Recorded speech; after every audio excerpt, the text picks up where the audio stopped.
ಶಿಲ್ಪಾ ರೆಡ್ಡಿ ಅನ್ನೋ ಇವಳಿಗೆ ಆಂಧ್ರದ ಪ್ರೊದ್ದುಟೂರಿನ ಲಿಂಗಾಪುರಂ ಗ್ರಾಮದ ಈಶ್ವರ ರೆಡ್ಡಿ ಎಂಬಾತನ ಜೊತೆ ಮದುವೆಯಾಗಿತ್ತು. ಇವರಿಗೆ 15 ವರ್ಷದ ಹಿಂದೆನೆ ಮದುವೆಯಾಗಿ ಇಬ್ರು ಮುದ್ದಾದ ಮಕ್ಕಳು ಕೂಡ ಇದ್ರು. ಈಶ್ವರ ರೆಡ್ಡಿ ವ್ಯವಸಾಯ ಮಾಡ್ತಾ ಹೆಂಡತಿ ಮಕ್ಕಳನ್ನ ಚೆನ್ನಾಗಿ ನೋಡ್ಕೊಳ್ತಿದ್ದ. ಹಣಕಾಸಿನ ವಿಚಾರವಾಗಿ ಯಾವುದೇ ಸಮಸ್ಯೆಗಳಿರ್ಲಿಲ್ಲ. ಆದ್ರೆ ಇಲ್ಲಿ ಸಮಸ್ಯೆ ಇದ್ದಿದ್ದು ಇವನ ಹೆಂಡತಿ ಶಿಲ್ಪಾ ರೆಡ್ಡಿಗೆ. ಯಾಕಂದ್ರೆ ಇವಳಿಗೆ ತಾವರೆ ಮುದುಡೋ ವಯಸ್ಸಲ್ಲಿ ಯೌವನ ಮತ್ತೆ ಅರಳಿ ನಿಂತಿತ್ತು. ಅದು ಚಿಗುರೊಡೆದು ಮತ್ತೆ ಯೌವನ ತುಂಬೋಕೆ ಶುರುವಾಗ್ತಿದ್ದಂತೆ ಪಕ್ಕದ ಊರಿನ ಆಸ್ಪತ್ರೆಯೊಂದರಲ್ಲಿ ಕೆಲಸ ಮಾಡ್ತಿದ್ದ ನಾಗಸುಧೀರ್ ಅನ್ನೋನು ಇವಳಿಗೆ ಪರಿಚಯವಾಗಿದ್ದ. ಆ ಪರಿಚಯ ಪ್ರೀತಿಗೆ ತಿರುಗಿ ಅದು ಅಕ್ರಮ ಸಂಬಂಧಕ್ಕೆ ದಾರಿ ಮಾಡಿಕೊಟ್ಟಿತ್ತು.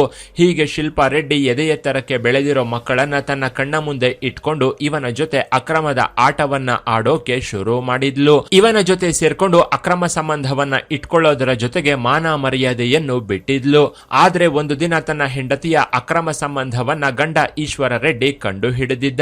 ಶಿಲ್ಪಾ ರೆಡ್ಡಿ ಯಾವಾಗ್ಲೂ ಫೋನ್ ನಲ್ಲೇ ಬ್ಯುಸಿಯಾಗಿರ್ತಿದ್ಲು. ಹೀಗಾಗಿ ಒಂದು ದಿನ ಪ್ರಿಯಕರನಿಗೆ ವಿಡಿಯೋ ಕಾಲ್ ಮಾಡಿದಾಗ್ಲೇ ಇವಳು ಗಂಡನ ಕೈಗೆ ತಗಲಾಕೊಂಡಿದ್ಲು. ಹೆಂಡತಿಯ ಅಕ್ರಮ ಸಂಬಂಧದ ವಿಚಾರ ಗೊತ್ತಾಗ್ತಿದ್ದಂತೆ ಮನೆಯಲ್ಲಿ ಗಲಾಟೆಗಳು ಶುರುವಾಗಿದ್ವು. ಶಿಲ್ಪಾ ರೆಡ್ಡಿಗೆ ಹಲವು ಸಲ ವಾರ್ನಿಂಗ್ ಕೊಟ್ಟ ಈಶ್ವರ್ ರೆಡ್ಡಿ ತನ್ನ ಹೆಂಡತಿಯ ಎಲ್ಲಾ ಆಟಗಳನ್ನ ನಿಲ್ಲಿಸುವಂತೆ ಹೇಳಿದ್ದ. ಆದ್ರೆ ಗಂಡನ ಮಾತಿಗೆ ತಲೆ ಕೆಡಿಸಿಕೊಳ್ಳದ ಇವಳು ಪ್ರಿಯಕರನ ಮೇಲೆ ಇನ್ನಷ್ಟು ಮೋಹವನ್ನ ಬೆಳೆಸಿಕೊಂಡಿದ್ಲು. ಆಗ್ಲೇ ಇವಳ ಗಂಡ ಈಶ್ವರ್ ರೆಡ್ಡಿ ಹೆಂಡತಿಯ ಅಕ್ರಮದ ಆಟಕ್ಕೆ ಬ್ರೇಕ್ ಹಾಕೋಕೆ ಮುಂದಾಗಿದ್ದ. ಹೆಂಡತಿಯನ್ನ ಮನೆಯಿಂದ ಕಾಲು ಹೊರಗೆ ಇಡದಂತೆ ಕಟ್ಟುಪಾಡು ವಿಧಿಸಿದ್ದ. ಇದರಿಂದ ಶಿಲ್ಪಾ ರೆಡ್ಡಿಗೆ ಪ್ರಿಯಕರನ ಜೊತೆ ಸೇರೋಕೆ ಸಾಧ್ಯವಾಗದೆ ಹೋಗಿತ್ತು. ಹೀಗಾಗಿ ಇವಳು ಗಂಡನ ಮೇಲೆ ದ್ವೇಷವನ್ನ ಬೆಳೆಸಿಕೊಂಡಿದ್ಲು. ಇದೇ ಕಾರಣಕ್ಕೆ ತನ್ನ ಉಳಿದ ಯೌವನವನ್ನ ಪ್ರಿಯಕರನ ಜೊತೆ ಕಳೆಯಬೇಕು ಅಂತ ಶಿಲ್ಪಾ ರೆಡ್ಡಿ ನಿರ್ಧರಿಸಿದ್ಲು. ಪ್ರಿಯಕರನಿಗೋಸ್ಕರ ಮಕ್ಕಳನ್ನ ಸಹ ಬಿಡಬೇಕು ಅಂತ ಶಿಲ್ಪಾ ರೆಡ್ಡಿ ಅನ್ಕೊಂಡಿದ್ಲು. ಹೀಗಾಗಿ ಗಂಡನನ್ನ ಸಾಯಿಸಬೇಕು ಅಂತ ಶಿಲ್ಪಾ ರೆಡ್ಡಿ ಪ್ಲಾನ್ ಮಾಡ್ಕೊಂಡು ಪ್ರಿಯಕರನಿಗೆ ಹೇಳಿದ್ಲು. ಇದಕ್ಕೆ ಪ್ರಿಯಕರ ಕೂಡ ಸರಿ ಎಂದಿದ್ದ.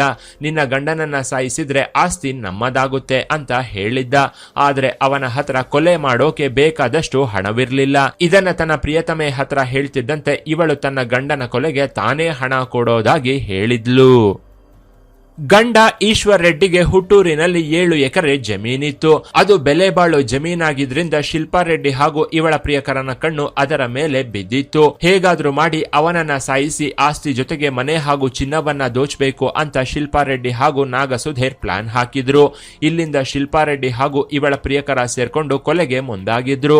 ಇಬ್ರು ಸೇರಿ ರಾಜುಪಾಳ್ಯಂ ಅನ್ನೋ ಏರಿಯಾದಲ್ಲಿ ರೌಡಿ ಶೀಟರ್ ನವೀನ್ ಅನ್ನೋನನ್ನ ಭೇಟಿಯಾಗಿದ್ರು.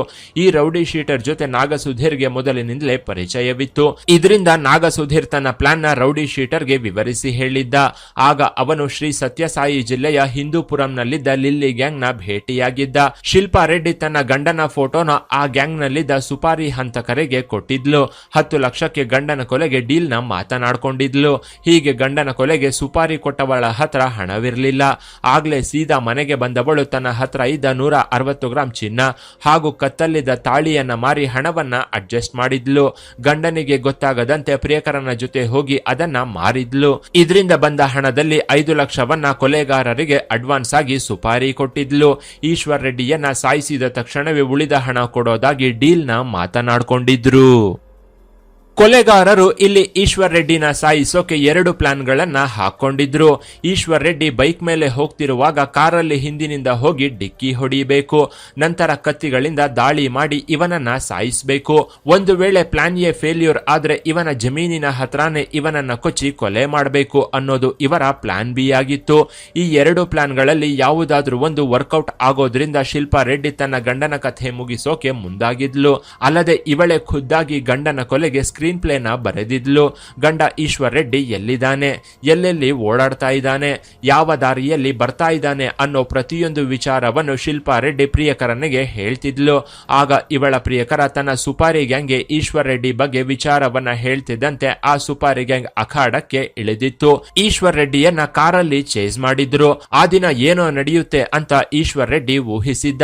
ಇದರಿಂದ ಅದೇ ಭಯದಲ್ಲಿ ಬೈಪಾಸ್ ರಸ್ತೆಯನ್ನ ಏರಿ ವೇಗವಾಗಿ ಗಾಡಿ ಓಡಿಸಿಕೊಂಡು ಹೋಗಿದ್ದ.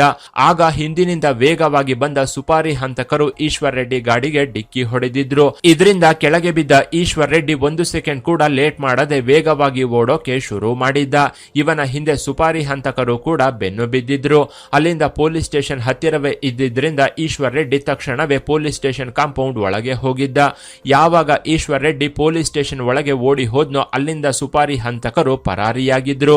ಹೀಗೆ ಪೊಲೀಸ್ ಸ್ಟೇಷನ್ಗೆ ಪ್ರಾಣ ಭಯದಿಂದ ಬಂದವನನ್ನ ನೋಡಿ ಪೊಲೀಸರು ಶಾಕ್ ಆಗಿದ್ರು. ತನ್ನನ್ನ ಕಾಪಾಡುವಂತೆ ಪೊಲೀಸರ ಹತ್ರ ಈಶ್ವರ್ ರೆಡ್ಡಿ ಅಂಗಲಾಚಿದ್ದ. ಆಗ ಪೊಲೀಸರು ಇವನಿಗೆ ಧೈರ್ಯ ತುಂಬಿದ್ರು. ಬಳಿಕ ಇವನು ನಡೆದ ವಿಚಾರವನ್ನೆಲ್ಲ ಪೊಲೀಸರ ಮುಂದೆ ಬಾಯಿ ಬಿಟ್ಟಿದ್ದ. ಅಲ್ಲದೆ ತನ್ನ ಹೆಂಡತಿಯ ಅಕ್ರಮ ಸಂಬಂಧದ ವಿಚಾರವನ್ನ ಹೇಳಿದವನು ಅವಳ ಮೇಲೇನೆ ನನಗೆ ಅನುಮಾನ ಇದೆ ಅಂತ ಹೇಳಿದ್ದ. ಈಶ್ವರ್ ರೆಡ್ಡಿ ಕೊಟ್ಟ ದೂರಿನ ಮೇರೆಗೆ ಪೊಲೀಸರು ಕೂಡಲೇ ಶಿಲ್ಪಾ ರೆಡ್ಡಿಯನ್ನ ಅರೆಸ್ಟ್ ಮಾಡಿ ವಿಚಾರಣೆ ನಡೆಸೋಕೆ ಶುರು ಮಾಡಿದ್ರು. ಇವಳ ಫೋನ್ನ ವಶಪಡಿಸಿಕೊಂಡು ತನಿಖೆ ನಡೆಸುತ್ತಿದ್ದಂತೆ ಇವಳು ಆಡಿದ ಎಲ್ಲಾ ಆಟಗಳು ಬಯಲಾಗಿದ್ವು. ಇಲ್ಲಿ ಸ್ವಲ್ಪ ಯಾಮರಿದ್ರು ಈಶ್ವರ್ ರೆಡ್ಡಿ ಇಷ್ಟೊತ್ತಿಗಾಗ್ಲೇ ಮಣ್ಣಲ್ಲಿ ಮಣ್ಣಾಗಿ ಹೋಗ್ತಿದ್ದ. ಇವನ ಅದೃಷ್ಟ ಚೆನ್ನಾಗಿದ್ದರಿಂದ ಇವತ್ತು ಪ್ರಾಣಾಪಾಯದಿಂದ ಪಾರಾಗಿದ್ದಾನೆ. ಕೊನೆಗೆ ಇಲ್ಲಿ ತಮ್ಮ ಪ್ಲಾನ್ ಫೇಲ್ಯೂರ್ ಆಗ್ತಿದ್ದಂತೆ ಶಿಲ್ಪಾ ರೆಡ್ಡಿ ಜೊತೆಗೆ ನಾಗಸುಧೀರ್ ಹಾಗೂ ಸುಪಾರಿ ಹಂತಕರಾದ ನವೀನ್ ಅಂಡ್ ಗ್ಯಾಂಗ್ ನ ಪೊಲೀಸರು ಅರೆಸ್ಟ್ ಮಾಡಿ ಜೈಲಿಗೆ ಕಳಿಸಿದ್ರು. ಇನ್ನು ರೌಡಿ ಶೀಟರ್ ನವೀನ್ಗೆ 1 ತಿಂಗಳಲ್ಲಿ ಮದುವೆ ಫಿಕ್ಸ್ ಆಗಿತ್ತು. ಇದಕ್ಕೆ ದೊಡ್ಡವರೆಲ್ಲ ಸೇರಿ ಸಿದ್ಧತೆಗಳನ್ನು ಮಾಡಿಕೊಂಡಿದ್ರು. ಅಷ್ಟರಲ್ಲೇ ಇವನು ಕೊಲೆ ಕೇಸ್ನಲ್ಲಿ ತಗಲಾಕೊಂಡಿದ್ದು ನೋಡಿ ಆ ಮದುವೆ ಮುರಿದು ಬಿದ್ದಿತ್ತು. ಇವನು ಜೈಲು ಪಾಲಾಗಿದ್ರಿಂದ ಹುಡುಗಿಯೊಬ್ಬಳ ಜೀವನ ಉಳಿಯಿತು. ಇನ್ನು ಈ ಸ್ಟೋರಿ ಬಗ್ಗೆ ನಿಮ್ಮ ಅಭಿಪ್ರಾಯವನ್ನ ಕಾಮೆಂಟ್ ಮಾಡಿ. ಕೆಳಗಿನ ಡಿಸ್ಕ್ರಿಪ್ಷನ್ ಬಾಕ್ಸ್ ನಲ್ಲಿ ವಾಟ್ಸ್ಆಪ್ ಚಾನೆಲ್ ನ ಲಿಂಕ್ ಕೊಡಲಾಗಿದ್ದು ಅದನ್ನ ಸಹ ಫಾಲೋ ಮಾಡಿ. ಇನ್ನಷ್ಟು ಇಂಟ್ರೆಸ್ಟಿಂಗ್ ವಿಡಿಯೋಗಳಿಗಾಗಿ ಚಾನೆಲ್ ನ ವಿಸಿಟ್ ಮಾಡಿ.